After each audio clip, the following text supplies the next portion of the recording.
Guerras turco-vênetas, cristãos contra muçulmanos. Esse é um tema muito importante para nós que somos vênetos, porque na verdade fomos, digamos, os fiéis escudeiros ali do cristianismo na Europa durante séculos e séculos. Digamos, fomos uma peça-chave para que a islamização da Europa nunca ocorresse. Então eu pretendo fazer, digamos, uma série de vídeos explicando um pouco sobre essas guerras turco-vênetas. Em primeiro momento a gente precisa entender por que isso começou a ocorrer. Antes disso, fica aí no vídeo, curte, se inscreve no canal e não deixa, é claro, de ativar o sino das notificações para você sempre ficar por dentro do que tem aqui. Tem vídeo todos os dias, inclusive essa série que eu vou fazer aqui. Eu sou Fernando Menegatti e esse aqui é o canal Lenguamare. Então vamos lá, pessoal, olha só, um pano de fundo. Por que teve toda essa encrenca aqui entre os vênetos e principalmente os turcos, né? O mundo cristão e o mundo islâmico? Por muitos e muitos séculos, a Sereníssima República de Veneza foi a bandeira do mundo cristão, né? Então, desde o século XIII, a Sereníssima tornou-se, na verdade, dona de um vasto império marítimo no Levante Mediterrâneo. Então, isso significa que, a partir daí, a República de Veneza cria o seu Estado do Mar. Era uma nação que o seu maior bem, a sua maior posse era, né, o mar.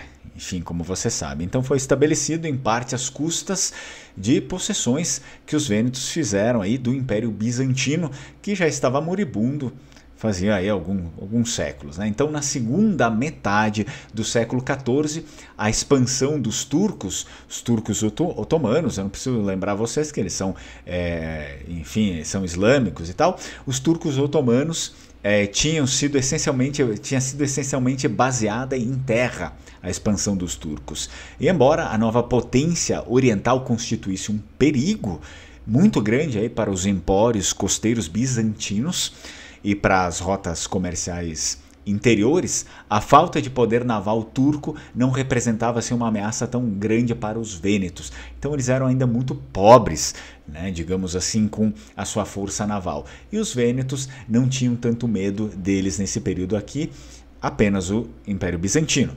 Claro que existia muito essa questão do Império Bizantino pedir força, né, pedir reforço, e os vênetos ajudaram muitas e muitas vezes o Império Bizantino nessa questão aqui para expulsar, né, os muçulmanos dali, os turcos. Só que desde o início do século XV, né, porém, os turcos começaram sim a dotar-se de uma marinha própria e cada vez, né, eles foram ficando mais fortes nisso, recorrendo às competências dos gregos das regiões subjugadas por eles. Então eles chegavam lá, pegavam, né, toda a expertise que os gregos tinham na marinha e eles incorporavam também à sua frota, originando assim os primeiros confrontos com as frotas vênetas. Então falou de mar, deu problema com os vênetos, aqui começa a história, o pano de fundo dessas infinitas guerras contra, né, os turcos. Com a grande batalha em frente a Galípoli, essa aqui foi o primeiro confronto nos Dardanelos, que terminou com a destruição da frota otomana. Então os vênetos acabaram mostrando para que vieram, né? Nesse período aqui, quiseram se meter lá no século XV, acharam que iam conseguir, porém não conseguiram, né? Então em 1423 a República de Veneza passou a possuir a grande cidade de Tessalônica. Era uma grande cidade mesmo, Tessalônica para a época. A segunda do Império, que já estava sitiada pelos turcos há um ano. A cidade assim foi vendida à República de Veneza pelo déspota Andrônicos, na esperança de que este conseguisse preservá-la da conquista muçulmana. Os vênetos mantiveram a cidade até março de 1430, quando foi finalmente tomada pelos otomanos ali. Só que daí depois a gente tem outros problemas aqui que adicionam, né, aos conflitos. Um deles foi um problema muito grave, né, a queda de Constantinopla em 1453, que também mostrou aí pela primeira vez o verdadeiro poder naval, bem como o terrestre do Império Otomano, que substituiu assim Bizantino, né, o Império Bizantino em termos de territórios.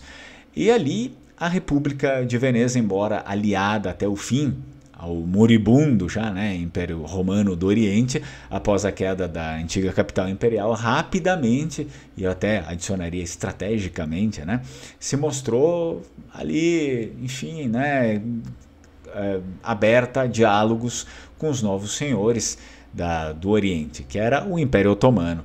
Então, eles meio que ali se deram as mãos, disseram, reconheceram, ok, vocês agora são os donos ali do lugar. Em 18 de abril de 1454, o embaixador Bartolomeu Martello assinou um tratado de reconhecimento mútuo com o sultão Mohammed II. Até aí, ok. Tá? Mas foi algo, como eu falei para vocês, estratégico. Por que foi estratégico? Porque depois a gente consegue notar que a trégua era frágil. Né? Meio que foi uma trégua de mentira. Apesar da fachada, porém foi desde o início uma trégua bem frágil, porque constantemente ela foi ameaçada por pequenas violações que poderiam a qualquer momento ser exploradas aí principalmente pelos turcos, né, para desencadear um conflito. Então, os vênetos fecharam essa trégua, né, para dizer, ok, a gente reconhece, mas eles não respeitavam muito, né, os turcos nesse quesito. Então, a própria República de Veneza, por sua vez, declarou abertamente através, olha, isso aqui é importantíssimo, hein? A própria República de Veneza declarou abertamente, através dos seus representantes, num concílio realizado em Mantua no ano de 1460, que o acordo tinha sido estabelecido devido à necessidade de defender os interesses no Oriente, os interesses comerciais no Oriente, mas que, se qualquer momento fosse criada uma liga cristã, uma liga santa, contra a Liga Islâmica, os vênetos estariam dispostos a participar sem pensar um milímetro. Né? Então, a República de Veneza deixou isso bem claro, né? Que se a qualquer momento fosse criada uma liga cristã, uma liga santa para combater o islamismo, combater o Império Otomano, eles participariam e sem pensar nada, né? Eles iriam acatar. Então, isso daqui foi o início das várias guerras que a gente vai ver daqui para frente aí nessa nossa série aqui. Espero que você tenha gostado. Se quiser adicionar alguma coisa também nos comentários, adiciona, ou se não, deixa aí o emoji, o leão do Vêneto.